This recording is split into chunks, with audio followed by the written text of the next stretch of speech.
Bonjour Julien.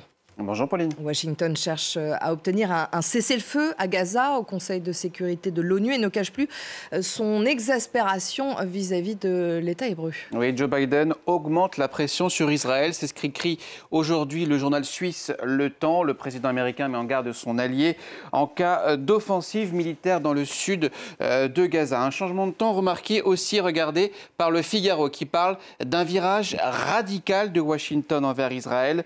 Les relations entre Joe Biden et Benjamin Netanyahou n'ont jamais fonctionné, mais aujourd'hui, elles empoisonnent, nous dit le journal, littéralement les relations entre les deux pays. En Israël, le quotidien Haaretz donne sa solution à ce problème. Regardez, c'est ici. Pour la survie de l'État d'Israël, eh bien, il faut tout simplement que le gouvernement de Netanyahou cesse. Et on prend la direction de la France, à présent, à bientôt 4 mois des Jeux Olympiques.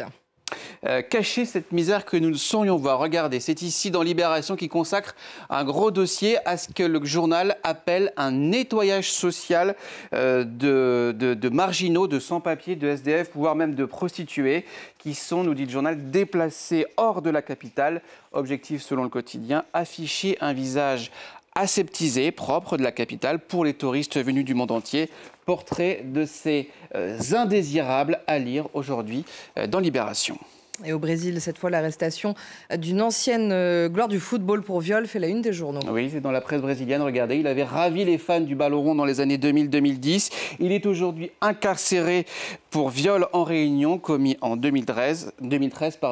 Robinho, c'est son nom, va désormais passer par la case prison. Il y purgera une peine de prison.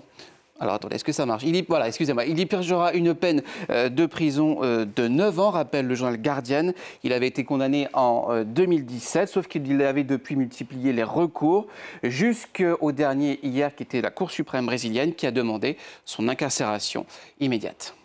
Et avant de nous quitter, vous revenez sur la disparition hier de Frédéric Mitterrand, un homme de culture et de télévision. Effectivement, 2 vies auxquelles le Figaro rend hommage après le décès de Frédéric Mitterrand hier à 76 ans. Hommage à un dandy de la culture avec un style volontairement désuet, parfois vieillot, diront les plus acerbes. Parmi ses multiples vies, le Parisien nous rappelle qu'il aura été patron de salle de cinéma, présentateur télé, réalisateur, mais aussi écrivain, et puis aussi ministre de la Culture de Nicolas Sarkozy, ce qui lui aura été longtemps reproché. Merci beaucoup Julien, c'était la revue de presse.